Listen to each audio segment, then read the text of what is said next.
নমস্কার শ্রোতা বন্ধুরা, আমি অনুভব। তোমরা শুনছো থ্রিলার ল্যান্ড। আমরা আবার হাজির হয়ে গেছি তোমাদের জন্য একটা নতুন গল্প নিয়ে। আজ তোমরা শুনবে সুপর্ণা নাথের কলমে একটা গা ছমছমে ভয়ের গল্প, ফেয়ার হোপের আতঙ্ক। গল্পটি আমরা নিয়েছি খোয়াই পাবলিশিং হাউস থেকে প্রকাশিত লেখিকার ফেয়ার হোপের আতঙ্ক এই বইটি থেকে। গল্প শুরু করবার আগে বলে রাখি, যারা যারা আমাদের চ্যানেলে প্রথমবার এসে গল্প শুনছো বা এখনও সাবস্ক্রাইব করোনি, কি করছো? সাবস্ক্রাইব করে আমাদের উদ্বুদ্ধ করো, যাতে তোমাদের জন্যই আরও ভালো ভালো গল্প আমরা আনতে পারি। আর অবশ্যই সাবস্ক্রাইব বাটনের পাশে থাকা বেল আইকনটা অল করে দিও, যাতে আমাদের গল্পের প্রত্যেকটা নোটিফিকেশন তোমাদের কাছে ঠিকভাবে এসে পৌঁছায়। আমাদের চ্যানেলে কিন্তু ইতিমধ্যেই কাকাবাবু ও বজ্রলামা উপন্যাসের সমস্ত পর্ব ইতিমধ্যেই রিলিজ করে গেছে। তোমরা যারা যারা এখনও শোনোনি, প্লিজ শুনে নিও। প্রথম পর্বের লিঙ্ক দেওয়া থাকলো ডেসক্রিপশন বক্সে, পিন্ড কমেন্টসে ও আই বাটনে। আর খুব শীঘ্রই কিন্তু আমরা আনতে চলেছি ষষ্ঠীপদ চট্টোপাধ্যায়ের লেখা পাণ্ডব গোয়েন্দা সিরিজের উপন্যাস বোম্বাইয়ের হীরক রহস্য।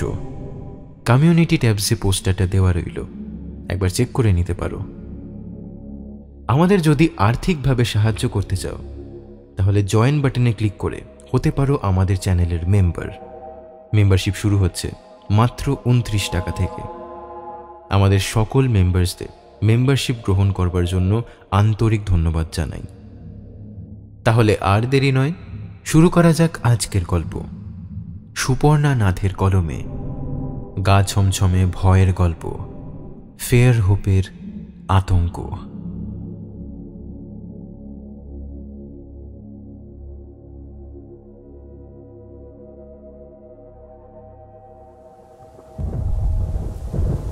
দরজার বাইরে তুফানটা যেন চৌকাঠে মাথা কুটে মরছে। আজই বোধহয় পৃথিবীর আয়ু শেষ, কিন্তু ঘরের ভেতরটা যেন মৃত্যুর মতো নিস্তরঙ্গ। তবু কেন জানি না মনে হচ্ছে এই ঘরের থেকে ওই সর্বনাশিনী তুফান বুঝি অনেক বেশি নিরাপদ। এক অশুভ অদৃশ্য অস্তিত্বের ইঙ্গিতে ভয়ের অনুভূতি যেন শির দ্বারা বেয়ে মাকড়ের মতো নেমে গেল। কালো দলা পাকানো ভয়টা যেন আমার দৃষ্টি, অস্তিত্ব, মন, চেতনা সবকিছু আস্তে আস্তে ঢেকে ফেলছে। স্পষ্ট বুঝতে পারছি আমি তলিয়ে যাচ্ছি অতল অন্ধকারে। একটু বুক ভরে নিঃশ্বাস নিতে চাইছি, কিন্তু পারছি না। তবে কি আজই আমার শেষ?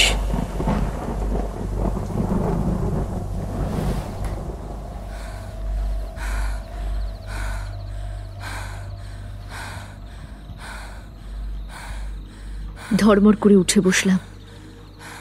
ধাতস্থ হতে মিনিট খানিক সময় লাগলো। উফ, আবার সেই এক স্বপ্ন। এর থেকে কি আমার মুক্তি নেই? আজ প্রায় 3 মাস হতে চলল, কিন্তু সেই বিভীষিকাময় ঘটনার আতঙ্ক এখনো আমার পিছু ছাড়েনি। অনেক প্রশ্ন এখনো জট বাকি আছে, যার উত্তর খুঁজছি, কিন্তু পাবো কিনা জানি না।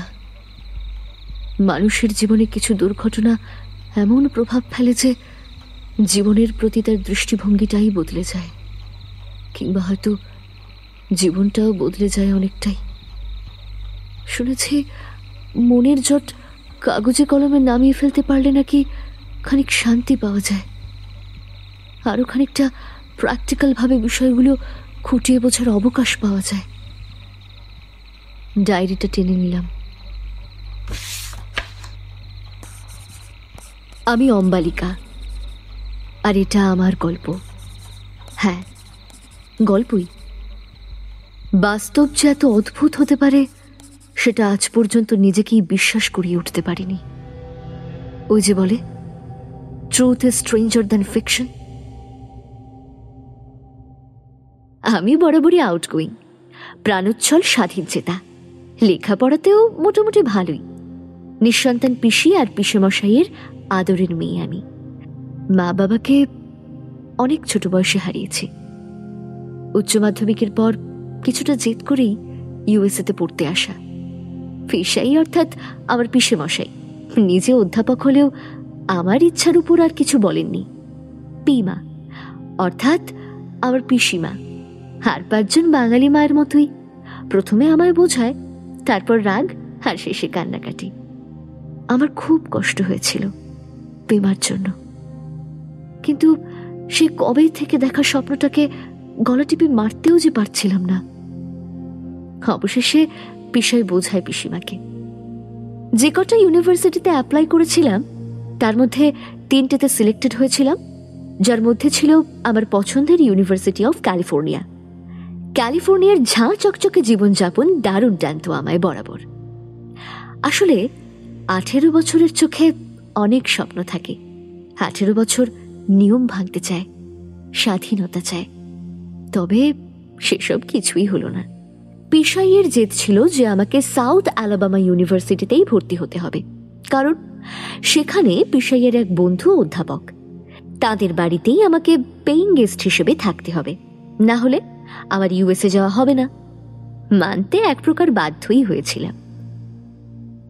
খুব কম মানুষই নিজের স্বপ্নকে বাস্তবায়িত করতে পারে, আর তার চেয়েও কম সংখ্যক মানুষ নিজের স্বপ্নকে যাপন করতে পারে। সৌভাগ্যবশত আমি যে 2য় শ্রেণীর দলে, এই কথাটাই মনে হয়েছিল ফেয়ারহোপ শহরটায় প্রথমবার রেখে। অলক্ষ্যে বোধ হয় অন্তর্যামী সেদিন খুব হেসেছিলেন। ফেয়ারহোপ শহরটা তার নামের মতোই সুন্দর। অ্যালাবামা স্টেটের দক্ষিণে সমুদ্রের ধারের ছোট্ট শান্ত সাজানো শহর। পিসাইয়ের বন্ধু মিস্টার ডেভিডসনের বাড়িতে থাকার ব্যবস্থা আগেই বলেছি। ওর স্ত্রী স্থানীয় এলিমেন্টারি স্কুলের শিক্ষিকা। ওদের ছেলে কর্মসূত্রে অন্য শহরে থাকেন। ভীষণ মিষ্টি মানুষ দুজনেই। পরিবার ছেড়ে এসেও বিদেশে পরিবারের মতো উষ্ণতা পাওয়াটা রীতিমতো ভাগ্যের ব্যাপার। কেয়ার, কনসার্ন সব থাকলেও আমাদের ভারতীয় পরিবারের মতো স্বাধীনতার অভাবটা নেই। সব মিলিয়ে বেশ ভালোই মানিয়ে নিচ্ছিলাম। বন্ধু বান্ধবও হয়েছিল ভালোই। ছোট্ট শহর, তাই প্রায় সবাই সবাইকে চেনে। মানুষের মধ্যে খুব আন্তরিকতা আর আপন করে নেওয়ার একটা সহজাত ক্ষমতা লক্ষ্য করা যায়। ক্যালিফোর্নিয়া যেতে না পারার কষ্টটা তাই অনেকটাই লাঘব হয়েছিল। এখানে স্টুডেন্টরা যতই সচ্ছল পরিবারের হোক না কেন, তারা কিছু না কিছু পার্ট টাইম চাকরি করে। সে রেস্তোরাঁয় হোক বা সুপার মার্কেটে হোক, কিংবা লোকাল লাইব্রেরিতে হোক বা অন্য কোথাও। পিমা যদিও বলে দিয়েছিল যে সেসব আমার করবার কোনো দরকার নেই, কিন্তু সবাই করলে আমি বা বাদ থাকি কেন? মিসেস ডেভিডসন আমায় একটা উপায় বলেছিলেন, যার মাধ্যমে আমি উপার্জনও করতে পারবো আর সেফও থাকবো। Baby sitting. সহজ ভাষায় এদেশে বাবা মা বাইরে গেলে কিছু সময়ের জন্য বাচ্চাকে দেখাশোনা করার কাজ। তাই বলে আবার একেবারে আয়ার মতো কাজও নয়, বরং বলা ভালো অনেকটা দিদির মতোই। এমনিতেই আমার গ্র্যাজুয়েশনের বিষয় চাইল্ড সাইকোলজি, সুতরাং বেশ ভালোই লাগছিল ব্যাপারটা। আমাকে রোজ কাজও করতে হবে না, আর করতে হলেও নিজেদের বা কাছাকাছির ব্লকেই করতে হবে, বেশি দূরে যেতে হবে না। কিছু মাসের মধ্যেই বেশ কয়েকটা বেবি সিট করে মোটামুটি সুনামও হয়েছিল। বাচ্চাদের আমি খুব ভালোবাসি, আর বাচ্চারাও আমাকে খুব সহজে আপন করে নেয়।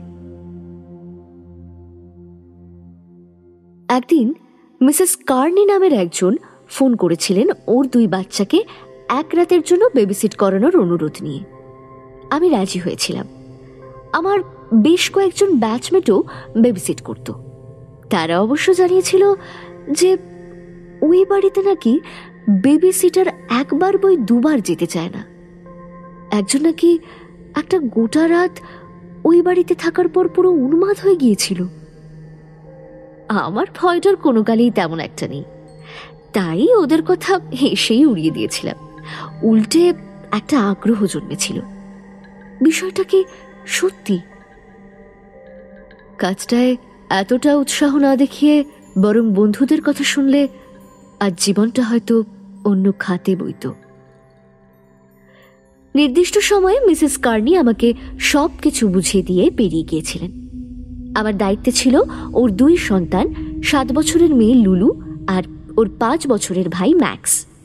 ম্যাক্স খুবই মিষ্টি আর মিশুকে, তবে লুলু বড্ড চুপচাপ, আর ওর চোখটা একটু অদ্ভুত। মানে দুটো চোখের মনি দুরকম রঙের। আমি জানি যে এটাকে হেটারোক্রোমিয়া বলে, তবু লুলুর চোখ দুটোর দিকে কেন জানি না তাকাতে অস্বস্তি হচ্ছিল। কি যেন একটা আছে ওর চোখে, যা ঠিক আমাদের মতো নয়। আপাতভাবে হয়তো সাধারণই, তবে অনুভূতিটা খানিকটা অস্বস্তিকর। অস্বস্তিটা কাটানোর চেষ্টা করছিলাম। ওদের হোমওয়ার্ক শেষ করিয়ে ডিনার করাতে বসেছিলাম। ম্যাক্স যথারীতি বাধ্য ছেলের মতো সঙ্গে সঙ্গে খেয়ে নিচ্ছিল, কিন্তু লুলু কিছুতেই খেতে চাইছিল না। অবশেষে অনেক বুঝিয়ে কোনো মতে তাকে 1 গ্লাস দুধ খাওয়াতে পেরেছিলাম। ঘুমানোর সময়ে ম্যাক্স বায়না জুড়েছিল যে তাকে একটা গল্প শোনাতে হবে।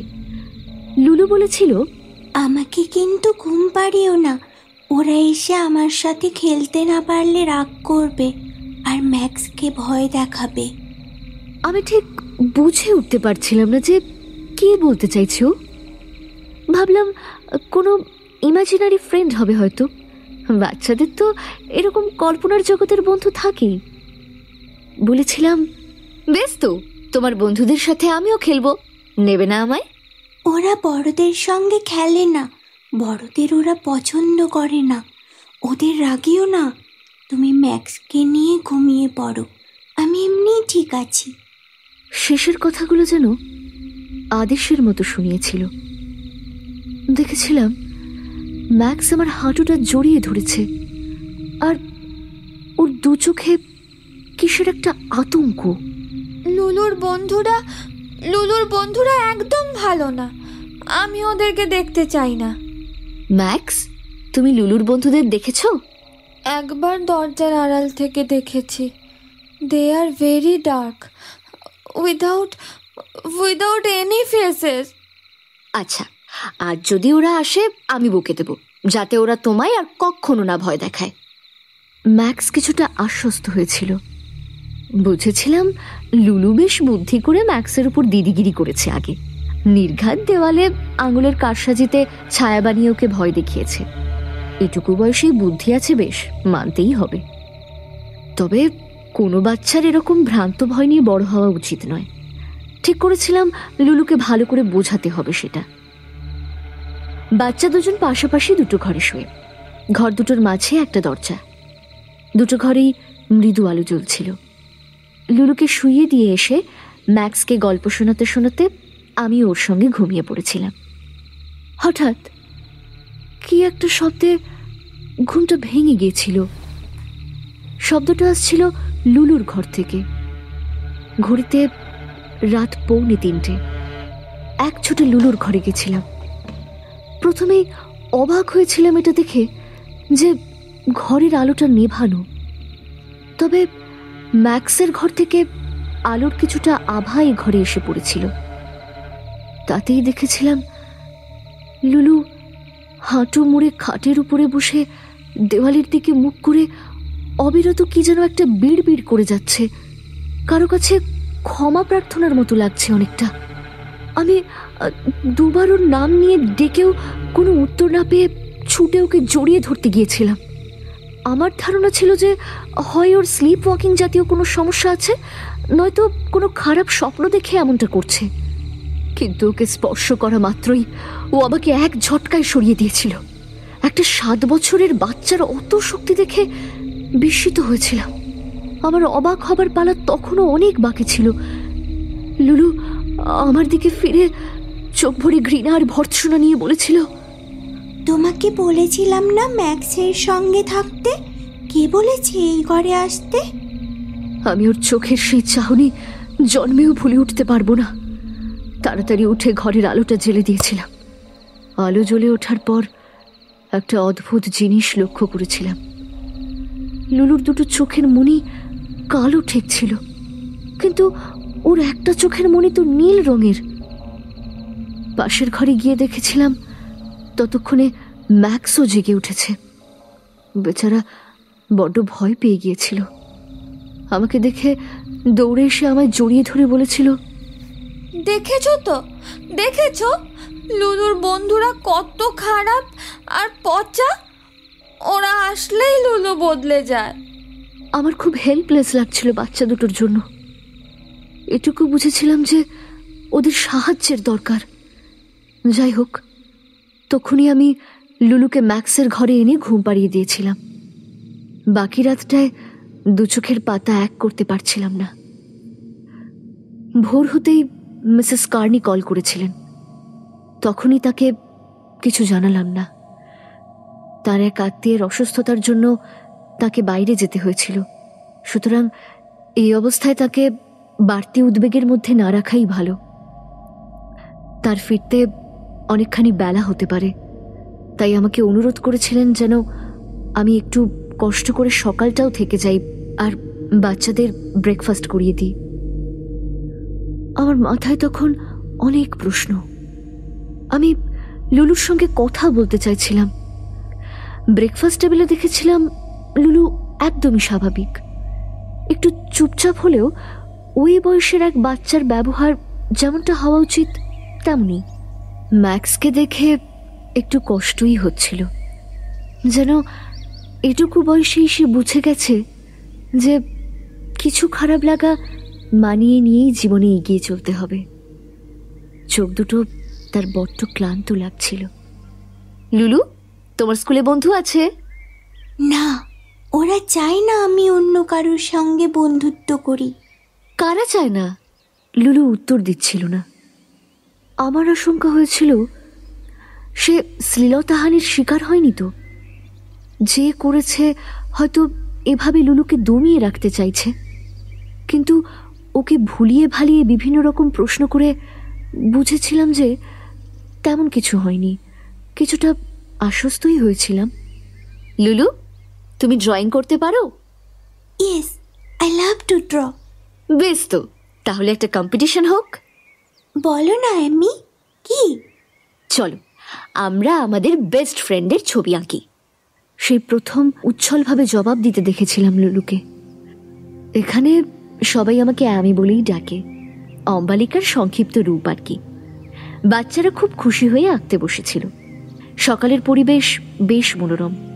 এখানের এই গ্রীষ্মকালটা অনেকটা আমাদের দেশের বসন্তের মতো। আমি বাড়ির চারপাশটা ঘুরে দেখছিলাম।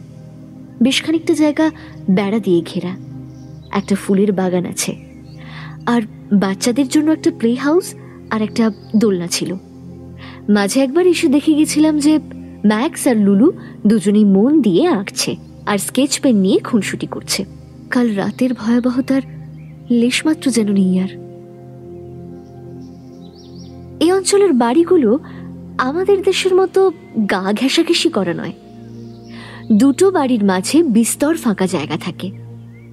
হঠাৎ চোখ চলে গিয়েছিল বাড়ির পেছন দিকটায়। অনেকটা ফাঁকা জমি, তবে কারোর প্রপার্টি নয়, দেখে বোঝা যায়। ঝোপ জঙ্গলে ভরা। আমার চমক ভেঙেছিল ম্যাক্সের ডাকে। দেখো দেখো, আমি কি সুন্দর এঁকেছি। ইস, কি বিচ্ছিরি তোরটা। দেখো আমি, আমারটা বেটার, তাই না? ম্যাক্সের ছবিটা অনেকটা ঝাঁটার কাঠির মাথায় আলুর দম চেহারার কেউ একজন। তবে যাই হোক, তার সুন্দর দুটো রিবন বাঁধা ঝুঁটি আছে। মনে মনে খুব হাসি পেয়ে গিয়েছিল আমার। এটা ম্যাক্সের গার্লফ্রেন্ড, ওই যে ওই সামনের বাড়িতে থাকে। তাই নাকি? লুলু, তোমার ছবিটা দেখাও। খুব খুশি হয়ে আগ্রহ নিয়ে ছবিটা এগিয়ে দিয়েছিল সে। কিন্তু এ কি, শুধু চাপ চাপ কালো অবয়ব, আর তার মধ্যে লাল রং দিয়ে আঁকা জ্বলন্ত আগুনের মতো কিছু চোখ। এটা কার ছবি এঁকেছে সে? লুলু, এটা কে এঁকেছো? আমার বন্ধু, তুমি তো বললে আঁকতে। আচ্ছা, তা এই বন্ধুরা কি তোমার স্কুলের? না। কোথায় থাকে তাহলে এরা? লুলু আঙুল তুলে বাড়ির পিছনের ঝোপঝাড় আর আগাছায় ভরা জায়গাটার দিকে দেখিয়েছিল। আমি আর কিছু জিজ্ঞেস করার আগেই মেইন গেট দিয়ে মিসেস কার্নির গাড়িটা ঢুকেছিল। বাচ্চারা সেদিকেই দৌড়েছিল।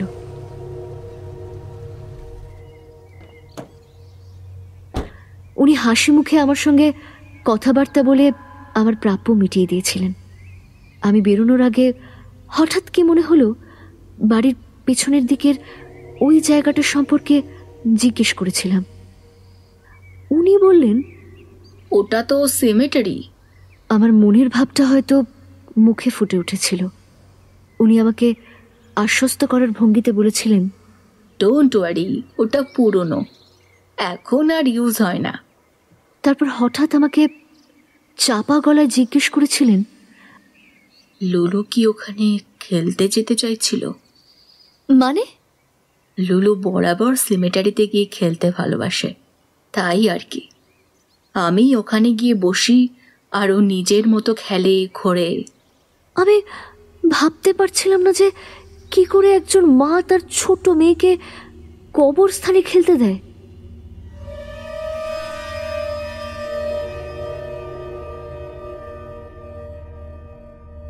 যাই হোক, খুব ক্লান্ত হয়ে বাড়ি ফিরে এসেছিলাম। সেদিন ছিল রবিবার। এখানে যারা ক্যাথলিক তারা এদিন সকালে স্থানীয় গির্জায় গিয়ে থাকেন। আমিও আগে কয়েকবার গেছি, বেশ লেগেছিল। তবে সেদিন খুব ক্লান্ত থাকায় সোজা বাড়ি ঢুকে গেছিলাম। ফিরে দেখেছিলাম যে আঙ্কেল ডেভিডসন আর আন্টি কেউই বাড়ি নেই। ফ্রিজের গায়ে একটা চিরকুটে ম্যাগনেট ক্লিপ আটকানো ছিল, তাতে আন্টির লেখা নোট আমার জন্য, Annie, sweetheart, have a nice bath and then have your breakfast. And don't forget to give yourself a nice and tight sleep. Love you.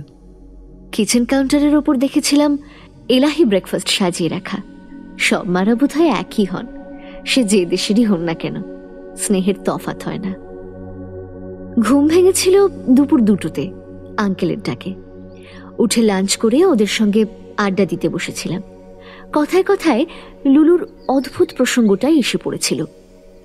Uncle বলেছিল, ওই সিমেটারি আমাদের ঠাকুরদার আমলে বোধহয় শেষবার ব্যবহার হয়েছিল, তারপরে কি একটা ঝামেলা হওয়ার পর থেকে ওটা বন্ধ।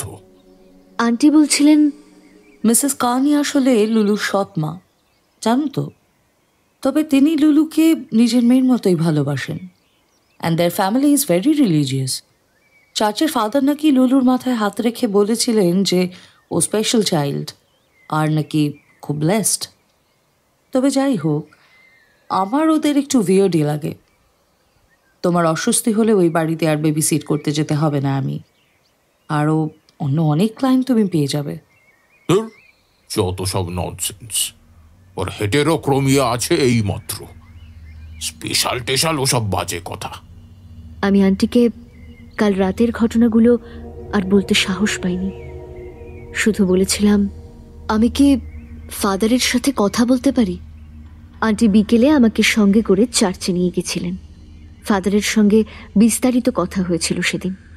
তিনি সব শুনে বললেন, লুলুর মা আর বাবার বিয়ের অনেক বছর পর অনেক প্রার্থনা করে তবে লুলুর জন্ম হয়।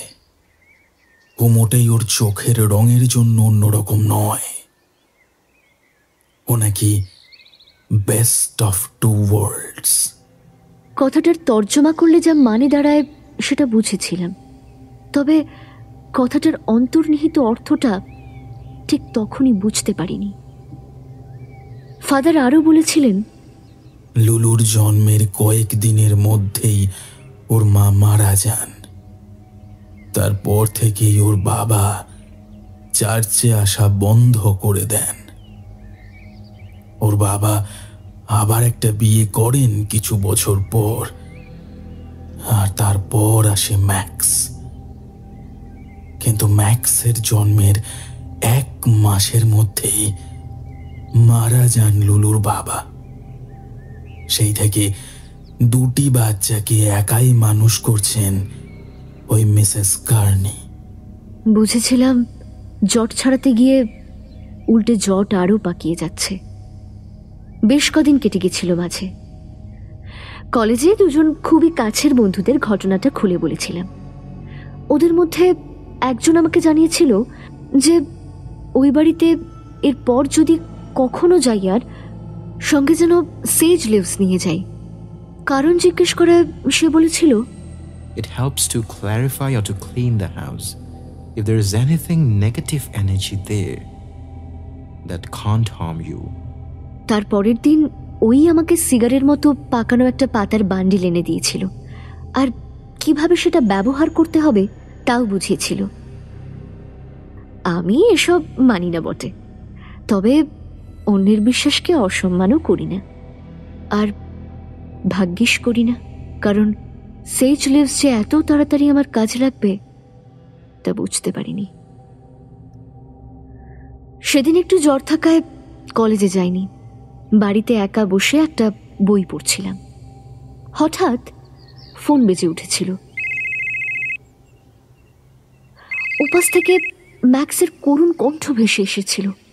অ্যামি, অ্যামি, তুমি এসো প্লিজ, ওরা চলে গেছে। কারা? Those dark friends who got no faces. They are Satan's mate. Please, please তাড়াতাড়ি এসো, লুলু স্কুলে, আর মমও যাবে, আমি একা আছি। তারপরে ভয়ার্ত কণ্ঠে ম্যাক্সের চিৎকার ভেসে এসেছিল ফোনের ওপ্রান্ত থেকে। ফোনটা কেটে গিয়েছিল। আমার উচিত অনুচিতের সংখ্যা গুলিয়ে যাচ্ছিল। শুধু জানতাম ওই বাচ্চাটাকে বাঁচাতেই হবে। ঝড়ের বেগে বাড়ি থেকে তখনই বেরিয়ে পড়েছিলাম। বেরোনোর ঠিক আগে কি মনে হতে সেজ লিভের বান্ডিলটা আর একটা দেশলাইয়ের বাক্স সঙ্গে নিয়েছিলাম পকেটে। পা চালিয়ে হাঁটতে হাঁটতে আন্টিকে একটা ভয়েস মেসেজ পাঠিয়ে দিয়েছিলাম যে লুলুদের বাড়িতে যেতে হচ্ছে একটা এমার্জেন্সিতে। শেষের পথটুকু প্রায় পাগলের মতো ছুটেছিলাম। আকাশটা কালো মেঘে ছেয়েছিল। আমি ম্যাক্সদের বাড়ির সামনের বেড়া ঘেরা উঠোনে দাঁড়িয়ে তারস্বরে ম্যাক্সের নাম নিয়ে ডাক দিচ্ছিলাম, কিন্তু কোনো সাড়া শব্দ পাচ্ছিলাম না। বাড়ির দরজাটা সামান্য ঠেলা দিতেই খুলে গেছিল। আমি আবার ডেকেছিলাম, কিন্তু কোনো সাড়া পাইনি। বারবার মিসেস কার্নির নাম্বারটা ট্রাই করছিলাম, কিন্তু তাকে ফোনে পাচ্ছিলাম না। মনের সমস্ত দ্বিধা সরিয়ে ফেলে বাড়ির ভিতরে পা বাড়িয়েছিলাম, কিন্তু ম্যাক্স কোথায়? বাড়ির ভিতরটা তো ঘুটঘুটে অন্ধকার। জানালার ব্লাইন্ডসগুলো সব বন্ধ। একটা ব্লাইন্ড খুলে দিয়েছিলাম যদি কোনো আলোর উৎস আসে, কিন্তু আকাশে এত কালো মেঘের ঘনঘটা যে অবস্থার কোনো উন্নতি হলো না। ম্যাক্স, তুমি কোথায় বাবু? ভয় নেই, দেখো আমি বেরিয়ে এসো। এবারেও কোনো শব্দ নেই। ড্রয়িং রুমের আলোগুলো জ্বালানোর যত চেষ্টা করছিলাম, আমার অবচেতন মন যেন ততই ফিসফিস করে জানান দিচ্ছিল যে বাড়ির কোনো আলোই বোধহয় আর চলবে না। বাড়িতে ঢোকার পর থেকেই কেমন যেন একটা অস্বস্তি হচ্ছিল। শ্বাস নিতে বড্ড কষ্ট হচ্ছিল। হয়তো এতটা দৌড়ে আসার ফলে প্রচন্ড হাঁপ ধরে গেছিল। আমি ফোনের ফ্ল্যাশ লাইটটা জ্বেলেছিলাম। আগের দিন এ বাড়িতে অনেকক্ষণ থাকার কারণে মোটামুটি জানতাম যে কোথায় কি আছে। খাবার টেবিলের উপর গোটা পাঁচেক মোমবাতির একটা মোমদানি রাখা থাকে। পকেটে দেশলাই ছিল, বার করে জ্বেলেছিলাম। আবার ম্যাক্সকে ডেকেছিলাম, উত্তর পাবো না জেনেই। আমার মনে হচ্ছিল বাইরে বেরিয়ে কারোর সাহায্য নেওয়া উচিত তক্ষুনি। তবে ষষ্ঠেন্দ্রিয় জানি না কেন জানান দিচ্ছিল যে আমাকে হয়তো বেরোতে দেওয়া হবে না। দেওয়ার হলে কি এভাবে আমায় ডেকে আনা হতো? ভয়ের চেয়ে বরং কৌতূহলী বেশি হচ্ছিল। একটা জ্বরের মতো কিসের একটা ঘোর যেন ঘিরে রাখছিল আমাকে। শরীরের উপর সেটা প্রভাব ফেললেও আমার মন ও মাথা তখনও পরিষ্কার ছিল। মোমটা জ্বালানোর পরই কি মনে হতে সেজ লিভের বান্ডিলটা পকেট থেকে বার করেছিলাম। টেবিলে রাখা ফ্রুট বোলের ফলগুলো সরিয়ে তার মধ্যে সেজ লিভের বান্ডিলটা রেখে তার একটা মুখ জ্বালিয়ে দিয়েছিলাম। সিগার জ্বালার মতো করে। হালকা একটা গন্ধ আছে পাতাগুলোর, অনেকটা আমাদের ধুনো পোড়ানোর মতোই। তবে সেজ লিভসের ধোঁয়ায় খুব একটা কষ্ট হয় না, চোখও জ্বলে না। এই পাতা রান্নাবান্নাতেও ব্যবহার করে শুনেছি। মোমদানি থেকে দুটো মোম তুলে জ্যাকেটের পকেটে রেখে দিয়েছিলাম উপরে গিয়ে জ্বালানোর জন্য। বিরাট বড় ড্রয়িং রুমে মাত্র 3টে মোমের অনুজ্জ্বল আভা আলোর চেয়ে বেশি ছায়াই যেন তৈরি করেছিল। তবু আলোর অস্বস্তিটুকুই মনে অনেকটা সাহসের যোগান দেয়। আমি সেজ লিভসের বাটিটা হাতে নিয়েছিলাম। বন্ধুটা বলেছিল যে বাইবেলের কিছু মন্ত্রও পড়তে হয়, কিন্তু আমি তো আর সেসব জানি না। কি করব ভাবছিলাম, এমন সময় হঠাৎ হনুমান চালিসার কথা মনে পড়ে গিয়েছিল। আসলে পিমা রোজ সকালে স্নান করে পুজো করার সময় হনুমান চালিসা ও গায়ত্রী মন্ত্র মিউজিক সিস্টেমে চালিয়ে দিত। আমি আজন্ম নাস্তিক হলেও রোজ কানে ঢোকার ফলে নিজের অজান্তেই সেটা মাথায় বসে গেছে। ভাবলাম সব ঈশ্বরই তো এক।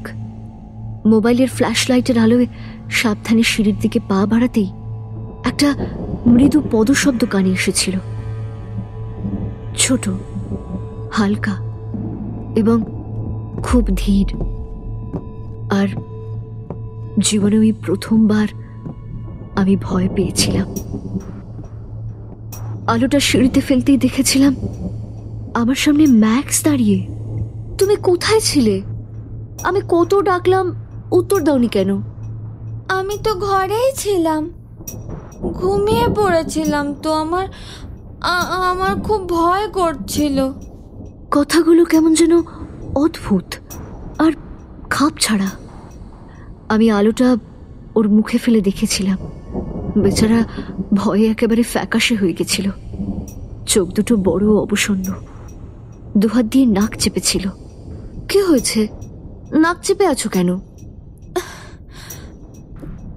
কিসের গন্ধ ওটা? আমার তো শ্বাসকষ্ট হচ্ছে। ওটা নেভা প্লিজ। ওগুলো তো সেজ লিভস, এতে তো। ও শিট! স্পষ্ট বুঝলাম আমার হাত দুটো কাঁপছিল। শিরদাঁড়া দিয়ে যেন বইছিল একটা শীতল স্রোত। তবে কি বন্ধুটার কথাগুলো মনে পড়ল। সেজের নাকি অন্য অনেক গুণ থাকলেও প্যারানর্মাল অ্যাক্টিভিস্টরা নেগেটিভ এন্টিটি থেকে বাড়ি সুরক্ষিত করতে শুকনো সেজ লিভস পুড়িয়ে থাকে। এতে তো মানুষের কোনো ক্ষতি হয় না। তবে আমি এক মুহূর্ত সময় নষ্ট না করে দরজার দিকে পা বাড়িয়েছিলাম। আর এক মুহূর্ত এ বাড়িতে না, দরজা খোলাই ছিল। দমকা বাতাসের ঝাপটায় সব মোমগুলো নিভে গেছিল, আর সেই অন্ধকারের কালো অবয়বে ফুটে উঠেছিল লাল দুটো চোখ, অনেকটা সেদিনের লুলুর আঁকাটার মতো। মাথাটা কেমন যেন ঝিমঝিম করতে আরম্ভ করেছিল। দরজার দিকে শতবার এগিয়েও পৌঁছতে পারছিলাম না কিছুতেই। এ যেন এক সম্পূর্ণ অন্য জগৎ। আমি যেন আটকে পড়েছি সেখানে। আমার জগৎকে আমি দেখতে পাচ্ছিলাম, কিন্তু ছুঁতে পারছিলাম না, সেখানে প্রবেশ করতে পারছিলাম না। ক্রমশ দেখতে পাচ্ছিলাম কালো অবয়বটা ধীরে ধীরে নেমে আসছে সিঁড়ি দিয়ে, আর অদ্ভুত একটা খসখসে স্বরে আমাকে যেন হুকুম করছে আলো আর সেজ লিভসটা নেভাতে। দরজা দিয়ে প্রবল ঝোড়ো হাওয়া ঘরে ঢুকছিল, অথচ বাইরে কোনো ঝড়ই হচ্ছিল না। আকাশের মুখ ভার। আমি বুঝে গেছিলাম যে এই দরজা দিয়ে বেরোনো সম্ভব নয়। তবু আমি হার মানিনি। মরিয়া হয়ে প্রাণপণে দৌড়েছিলাম পেছনের দরজার দিকে। ফোনটা হাতে ছিল, কিন্তু সেজ লিভসের বাটিটা টেবিলেই থেকে গিয়েছিল, আর সেটা নিতে ফেরা সম্ভব নয়। এক ঝটকায় দরজাটা খুলে ফেলেছিলাম, কিন্তু চমক তখনও বাকি ছিল। Mrs Carney! আমার ধরে যেন প্রাণ ফিরে এসেছিল। আমি ওকে সবটা বলতে যাচ্ছিলাম, কিন্তু উনি এক ধাক্কায় আমাকে আবার ঘরের ভেতরে ঠেলে দিয়েছিলেন। হেসে গলায় বলেছিলেন, অনেক হয়েছে, আর না। বলে বিজাতীয় ভাষায় কি একটা যেন বলে যাচ্ছিলেন একটানা। ওদিকে ম্যাক্স যেন হাওয়ায় ভর করে ভেসে ভেসে নেমে আসছিল আমারই দিকে। তবে কি এটাই আমার শেষ? ফোনের দিকে তাকিয়েছিলাম একবার কোনো মতে, তখনও টাওয়ার নেই। এ বাড়িতে ঢোকার পর থেকে একবারও টাওয়ার পাইনি। পিমার মুখটা বড্ড মনে পড়ছিল। টের পাচ্ছিলাম কালো অন্ধকার অবয়বটা বুকে চেপে বসছে একটু একটু করে। মিসেস কার্নি তখনও সেই মন্ত্রগুলো আউড়ে যাচ্ছিলেন। আমার কেমন যেন অবশ লাগছিল। মরে যাচ্ছি নাকি বেঁচে আছি সেসবের হুঁশ ছিল না। সেই অর্ধ চেতনাতেই দেখেছিলাম দরজাতে একটা আলোর আভা, উজ্জ্বল একজোড়া নীল আলোর বিন্দু আমার দিকে এগিয়ে আসছিল। আমি চোখ বুজেছিলাম। হঠাৎ খেয়াল করেছিলাম বুকের উপর চাপটা একটু একটু করে কমে যাচ্ছে। বুক ভরে ফের নিঃশ্বাস নিতে পারছিলাম, আর একটা ঠান্ডা বাতাস মুখে এসে পড়ছিল।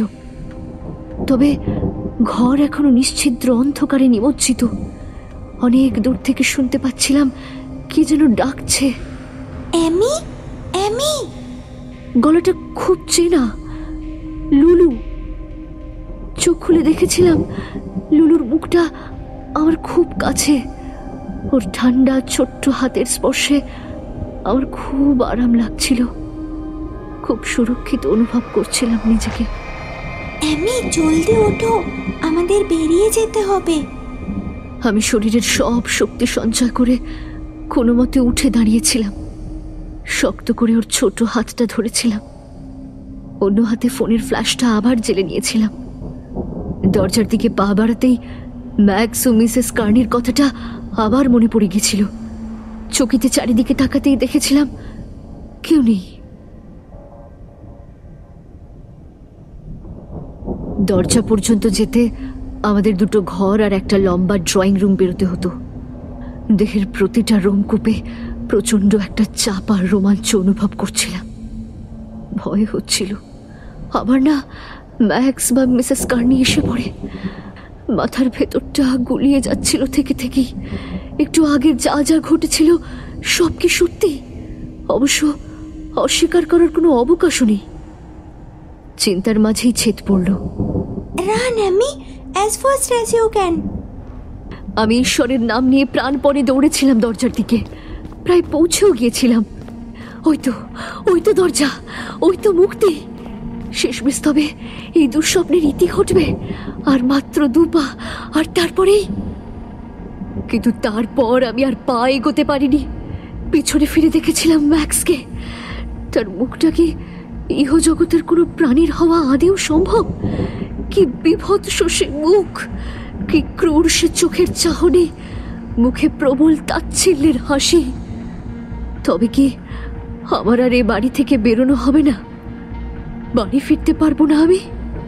আমাকে অবাক করে দিয়ে লুলু তার ছোট্ট হাতের সবটা শক্তি দিয়ে আমাকে এক ধাক্কাতেই দরজা দিয়ে ঠেলে বাইরে বের করে দিয়েছিল।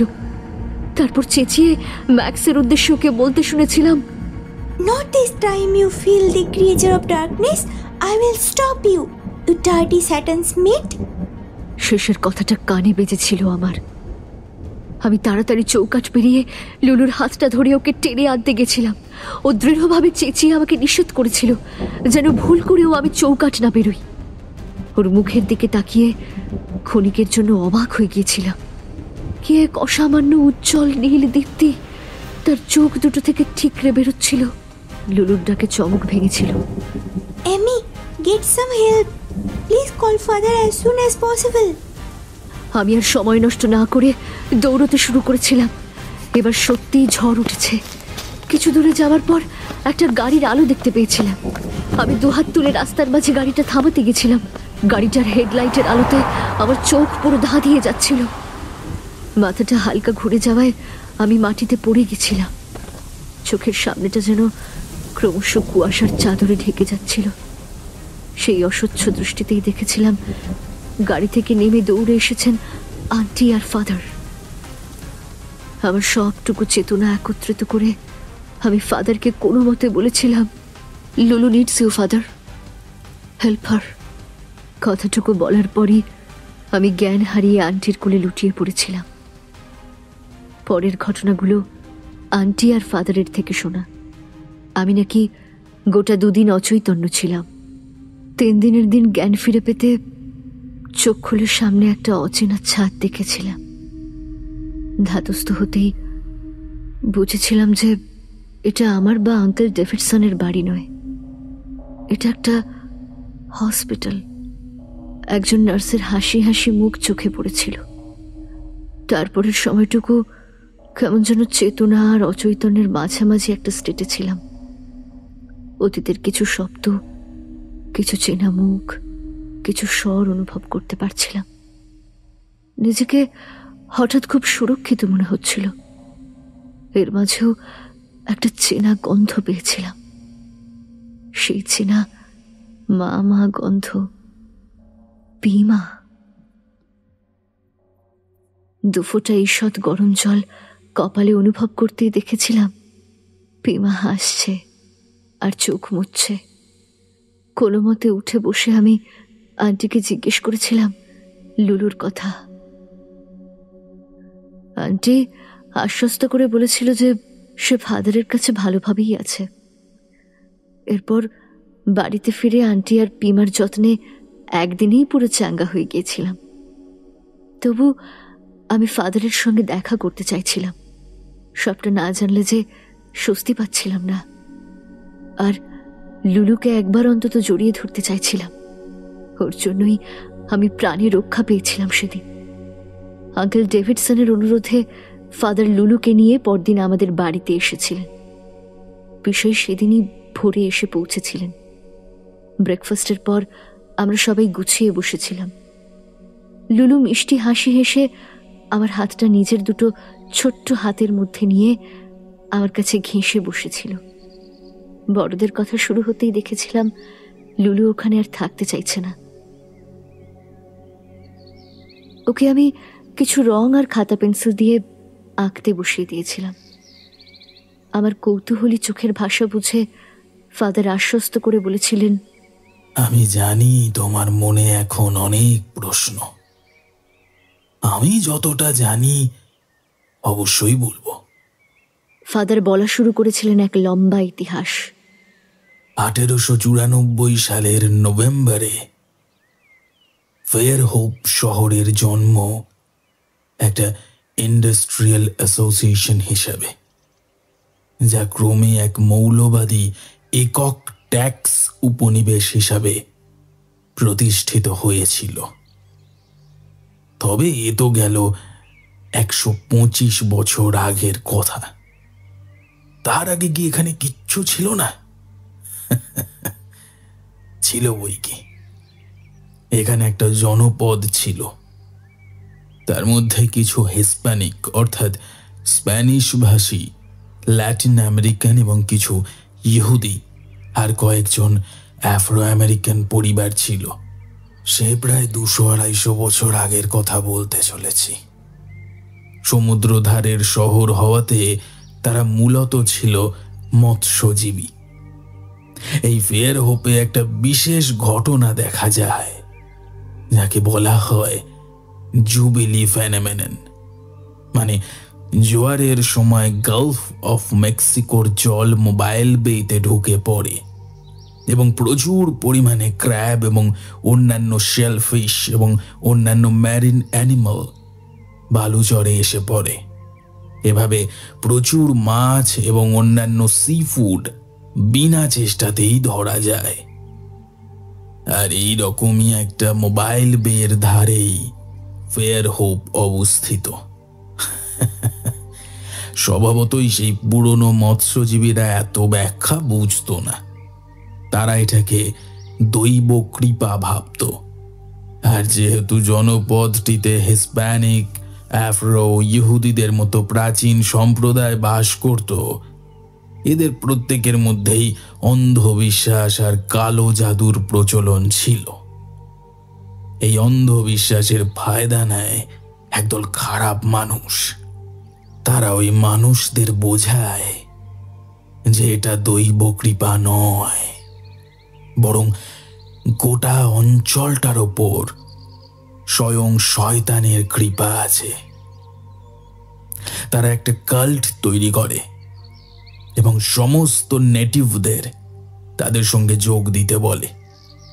কিছু মানুষ যোগ দিলেও অধিকাংশ লোকেরাই তাদের মানতে চায় না এবং কাল্টকে সেখান থেকে বলপূর্বক তাড়িয়ে দেয়। বেশ কিছু বছর সব ঠিকঠাকই চলে, কিন্তু তারপরেই হঠাৎ কোনো একটা মহামারীর প্রকোপ দেখা যায় এই ফেয়ারহোপে। অশিক্ষিত নেটিভরা ভাবে এ বুঝি সেই শয়তানেরই অভিশাপ।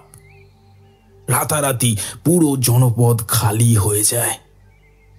সেই সুযোগে সেই শয়তানের অনুগামীরা আবার এখানে ফিরে আসে এবং শয়তানের উপাসনা শুরু করে। তাদের ধারণা ছিল যে স্বয়ং শয়তানের কৃপায় শয়তানের অনুচর বা বন্ধুরা জন্ম নেবেন তাদের ঘরে এবং যথাসময়েই স্বয়ং শয়তান নেমে আসবেন এই পৃথিবীতে।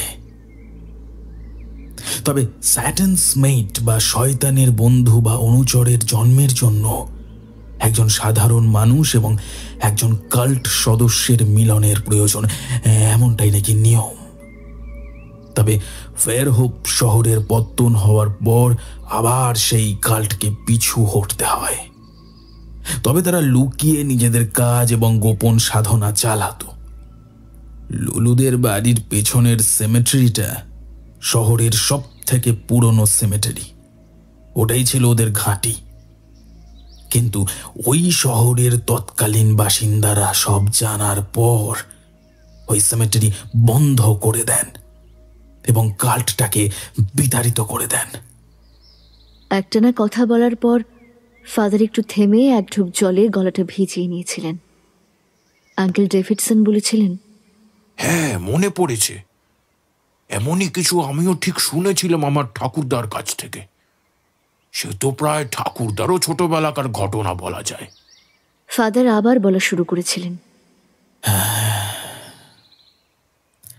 লুলুর বাবা এবং মা খুব ধর্মপ্রাণ ছিলেন দুজনেই। বিয়ের অনেক বছর প্রার্থনার পর তবে লুলু আসে। লুলুর জন্ম সূর্যগ্রহণের দিনে। ঠিক যেই সময় সূর্যগ্রহণ মুক্ত হয়, একদম সেই সময়েই লুলুর জন্ম। আমাদের ধর্মমতে বিশ্বাস করা হয় যে এমন শিশুরা বিশেষভাবে ব্লেসড হয়। এদের মধ্যে দুটি শক্তি সমানভাবে বিদ্যমান, খারাপ এবং ভালো। কোনটাকে সে অনুসরণ করবে তা সে একমাত্র নিজেই ঠিক করতে পারবে। তবে এই চয়েসটা তাকে 8 বছরের মধ্যে অবশ্যই করতে হবে, কারণ 9 বছরে পড়লে তার উপর শয়তানের প্রভাব পড়ে যাবে। কারণ বাইবেল অনুসারে 9 is the digit of the devil। আমি লুলুকে দেখেই বুঝেছিলাম যে she is the best of the two worlds। অর্থাৎ ও যে পথই গ্রহণ করুক না কেন, ওর বিশেষ ক্ষমতাটা হবে অপরিসীম। কিন্তু 8 বছর অবধি ওর মধ্যে দুটো শক্তি সমানভাবে উপস্থিত থাকবে এবং দুটো সত্তার নিরন্তর বিবাদ চলবে। লুলুর কথাটা সেই কাল্ট জানতে পারে। তারা এতদিন গা ঢাকা দিয়েছিল, তবে এবার তারা লুলুকে নিজেদের দলে আনার জন্য ছক কষে। বর্তমানে এই কাল্ট লিডার আর কেউ নয়, স্বয়ং মিসেস কার্নি, যার আসল নাম লিলিথ। লিলিথ আয়া হিসাবে লুলুর মায়ের দেখাশোনার ভার নেয় এবং অল্প কিছুদিনের মধ্যেই তাকে স্লো পয়জনিং এর মাধ্যমে মেরে ফেলে। পরে সে লুলুর বাবাকে ভুলিয়ে ভালিয়ে বিয়ে করে। শয়তানের উপাসক লিলিথ এবং ধার্মিক জোসেফের সন্তান হয় ম্যাক্স, যে হয়ে ওঠে একজন আদর্শ স্যাটানস মেট। পিমা ভয় মেশানো গলায় বলে, এমনও হয়? কি মারাত্মক! এই যেন মনে হচ্ছে কোনো রূপকথার গল্প শুনছি। পৃথিবীর কতটুকুই বা আমরা জানি বলুন? আর আমাদের এই জানার গণ্ডির বাইরে পৃথিবীর সব অজানাই আমাদের অবাক করে বই কি। হ্যাঁ, তো যেটা বলছিলাম, তারপর অল্প দিনের মধ্যে লিলিথ জোসেফকেও মেরে ফেলে। কিভাবে সেটা আমি ঠিক জানি না। আসলে জোসেফকে তার আর এমনিও দরকার ছিল না, বরং লুলুকে বাগে আনতে গেলে জোসেফকে সরাতেই হতো তাকে। এরপর সে খুব ভালো মা হওয়ার একটা দারুণ নাটক রচনা করে। সে শুধু অপেক্ষা করে কবে লুলু 9 বছরের হবে আর তার মধ্যে শুধুমাত্র অশুভ শক্তি বিকশিত হয়ে উঠবে। লিলিথ বারবার তাকে ওই সেমেটারিতে খেলার নামে নিয়ে যেত আর বিভিন্ন স্যাটানিক রিচুয়ালে তাকে সামিল করত। আর বাড়িতে ম্যাক্স তো সর্বদাই লুলুকে অশুভ পথে নিয়ে যাবার জন্য প্ররোচিত করত। তারা খুব করে চাইতো লুলুর হাত দিয়ে অন্তত একটা পাপ কর্ম করাতে, তাহলেই লুলুর আলোতে ফেরার সব পথ বন্ধ হয়ে যাবে। বেচারা ছোট মেয়েটা কিছুই বুঝতো না, শুধু সর্বদা একটা দ্বন্দ্ব চলত তার মধ্যে। ওর এই গভীর যন্ত্রণা আমরা কেউই বুঝতে পারবো না। আমি মন্ত্রমুগ্ধের মতো সব শুনছিলাম। এবার মুখ খুললাম, কিন্তু ফাদার, এত কথা আপনি কি করে? লিলিথকে আমরা সব স্বীকার করতে বাধ্য করেছি। সব কথাই লিলিথ নিজে মুখে স্বীকার করেছে। কিন্তু কিভাবে সম্ভব হলো সেটা? লিলিথের ধারণা ছিল বাড়িতে অন্য কাউকে এনে লুলুর হাত দিয়ে খুন করাতে পারলেই তার পাশবিক উদ্দেশ্য সাধন হবে। কিন্তু এর আগে 3 জন বেবিসিটার অ্যাপয়েন্ট করেও লাভ হয়নি। প্রতিবারই লুলু ভয় দেখিয়ে তাদের তাড়িয়ে দেয়।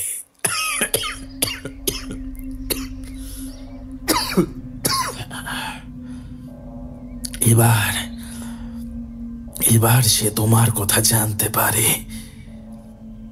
তুমি অন্য দেশের মানুষ, এসব সম্পর্কে কিছুই জানো না, অতএব ইজি টার্গেট।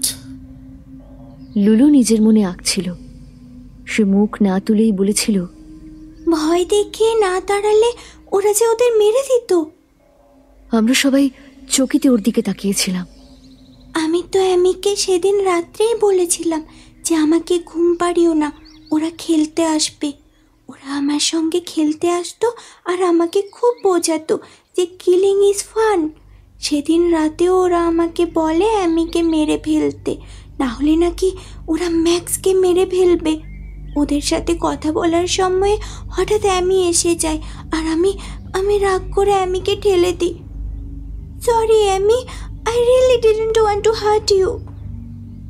বাকরুদ্ধ হয়ে রইলাম আমরা।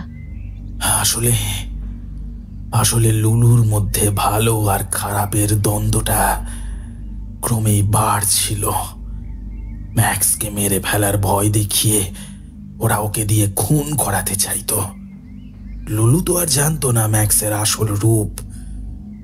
আমার সব কেমন যেন তালগোল পাকিয়ে যাচ্ছিল। লুলুকে সরাসরি জিজ্ঞেস করেছিলাম, লুলু, তুমি সেদিন কিভাবে জানলে যে ম্যাক্স খারাপ আর আমার বিপদ? সেদিন সকালে স্কুলে যাওয়ার সময় ম্যাক্স বলল তার শরীর ভালো না, তাই সে যাবে না। আমি ওর কপালটা ছুঁতেই যেন ওর মাইন্ড রিড করতে পারলাম। এর আগে কখনো এটা হয়নি।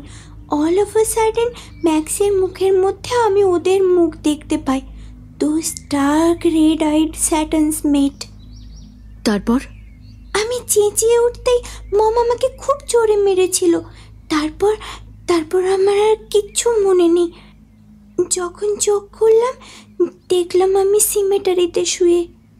তারপর আমার মাথা ব্যথা করছিল খুব, তবে আমি যেন সব আস্তে আস্তে বুঝতে পারছিলাম যে বাড়িতে কি হতে চলেছে। অ্যামির বিপদটাও যেন ফিল করলাম আমি। আমার মন বলল আমার ওকে বাঁচাতেই হবে। তবে অদ্ভুতভাবে লুলু যে শক্তি ব্যবহার করে তোমাকে বাঁচিয়েছে তার কিছুই ওর আর মনে নেই। অবশ্য সেটা ওর ভালোর জন্যই। না হলে মেয়েটা সাধারণ জীবনযাপন করতে পারতো না। আর মানে? আমি তোমাকে আন্টির কাছে রেখে দৌড়ে যাই লুলুকে বাঁচাতে। দেখলাম লুলু একা লড়ছে দুই শয়তানের সঙ্গে।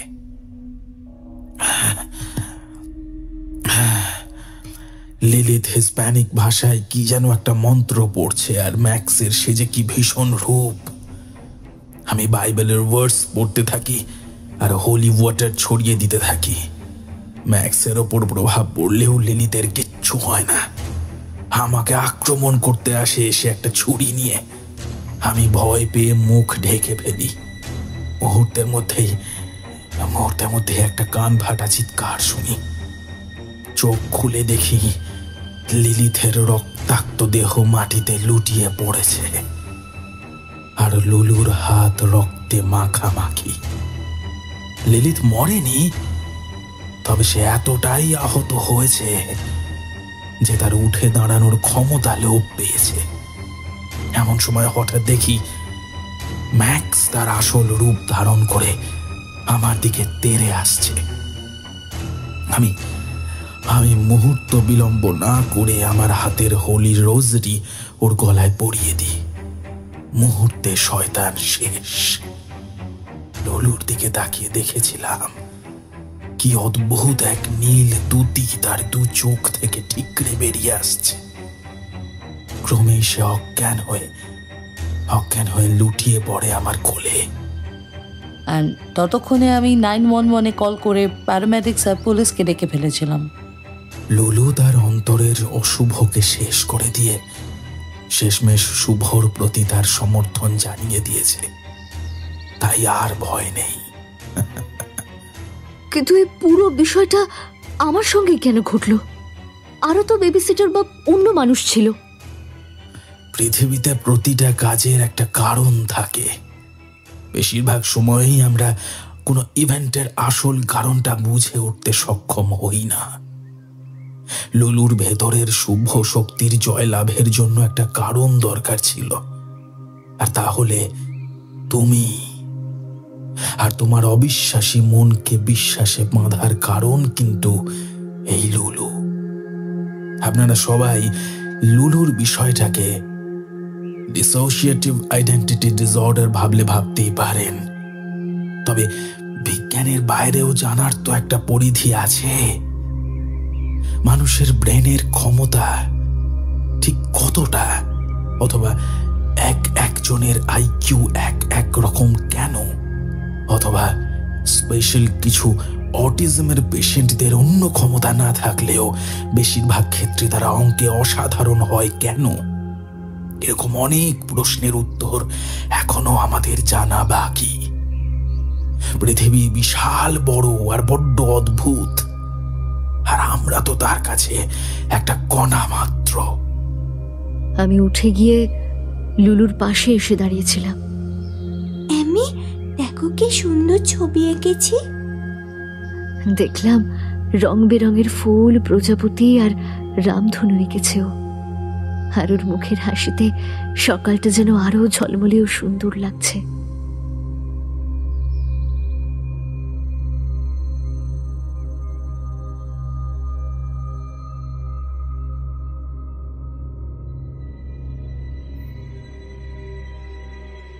শুনছিলে ফেয়ার হোপের আতঙ্ক, কাহিনী সুপর্ণা নাথ। গল্প পাঠে ও অ্যামির চরিত্রে ছিল অধ্যায়, লুলুর চরিত্রে ছিল স্মিতা, ম্যাক্সের চরিত্রে ছিল দিগন্তিকা, মিসেস কার্নির চরিত্রে ছিল পিয়ালি, মিস্টার ডেভিডসন ও বন্ধুর চরিত্রে ছিলাম আমি অনুভব, মিসেস ডেভিডসনের চরিত্রে ছিল পূজা, ফাদারের চরিত্রে ছিল রণদীপ এবং পিসিমার চরিত্রে ছিল সায়নী গুহ। শব্দগ্রহণ ও আবহ সৃষ্টিতে ছিল শুভজিৎ, নির্দেশনায় ছিলাম আমি অনুভব। তাহলে কেমন লাগলো আজকের গল্প জানাও কমেন্ট করে। যদি ভালো লেগে থাকে তাহলে ভিডিওটা লাইক করে দিও, আর অবশ্যই সবার সঙ্গে শেয়ার করে দিও। আর এখনও যদি চ্যানেলটা সাবস্ক্রাইব না করে থাকো প্লিজ করে দাও, আর অতি অবশ্যই বেল নোটিফিকেশনটা অল করে রাখো সমস্ত গল্পের আপডেটস পেতে। আর হ্যাঁ, আমাদের সমস্ত সোশ্যাল মিডিয়া হ্যান্ডেলসের লিঙ্ক দেওয়া থাকলো ডেসক্রিপশন বক্সে। সেখানেও কিন্তু আমাদের ফলো করে দিও। তাহলে আজকের মতো এই পর্যন্তই। আবার আমাদের দেখা হচ্ছে আগামী গল্পে। টিম থ্রিলারল্যান্ডের তরফ থেকে সবার জন্য রইল এক রাশ শুভেচ্ছা। সবাই ভালো থেকো, ভয়ে থেকো।